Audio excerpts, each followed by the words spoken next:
Alright. So here is rectus femoris. This is vastus medialis, and off over to this side is going to be vastus lateralis. This muscle here is sartorius, where you can see adductor longus here, and then adductor magnus here. Now you can see gracilis up here, forming a V shape with the sartorius muscle. This model is not the best when it comes to the side muscles, but it's very good for the anterior view. Also, if you go to the lower leg, down here, you can see a little bit more. So this is the patella.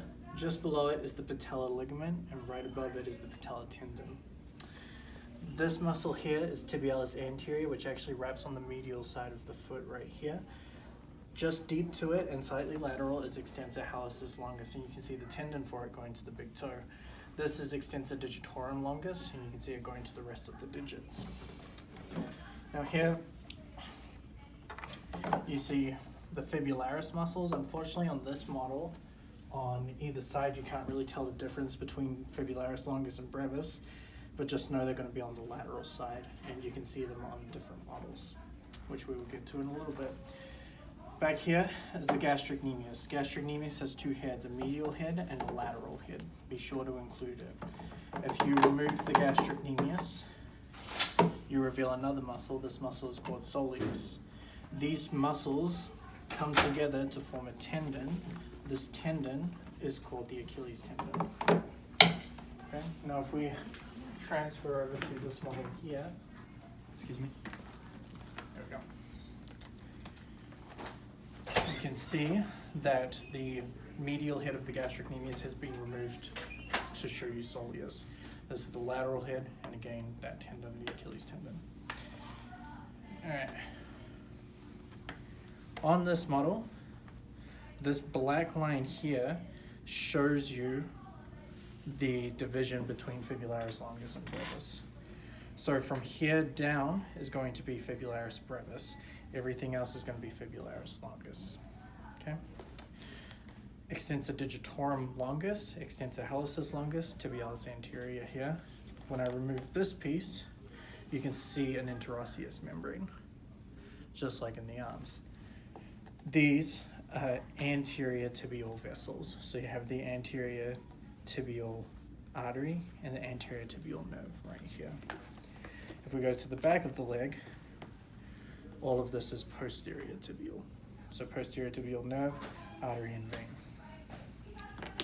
If we go back up to the hamstrings, you have semitendinosus here, semimembranosus here, and biceps femoris here.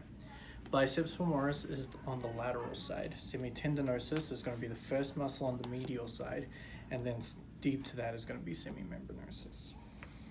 Okay. Up here, you have rectus femoris, vastus medialis, vastus lateralis, the tensor fascia lata with the IT band or iliotibial tract, which, just so you guys know, is just basically a more condensed version of fascia lata.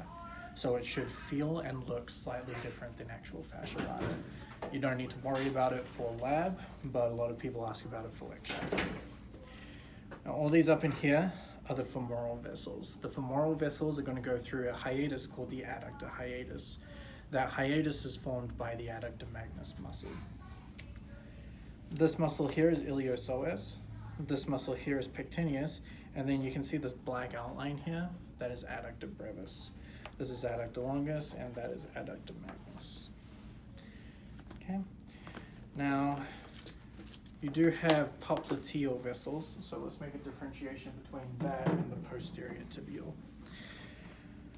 So, you only have the sciatic nerve and the posterior tibial nerve as far as it travels down the leg. There is a branch coming off of it right here called the fibular nerve, but you don't have to really worry about that. What gets confusing is the word popliteal. Popliteal is the artery and the vein that comes out the back of the knee. Okay? The femoral vessels run through the adductor hiatus and come out the back of the knee, so they turn into the popliteal vessels. You do not have a popliteal nerve. So keep that in mind. That's why it gets confusing. After the knee, you get into the posterior tibial vessels, where you also have the posterior tibial nerve. So you have the sciatic nerve, the fibular nerve, which it comes off to the side here, branches off, and you have the posterior tibial nerve. However, when it comes to vessels, you have the femoral vessels, you have the popliteal vessels right here, and then over here you're going to have the posterior tibial vessels. So just a few things to keep in mind when it comes to this lab exam. Do you guys have any questions for me?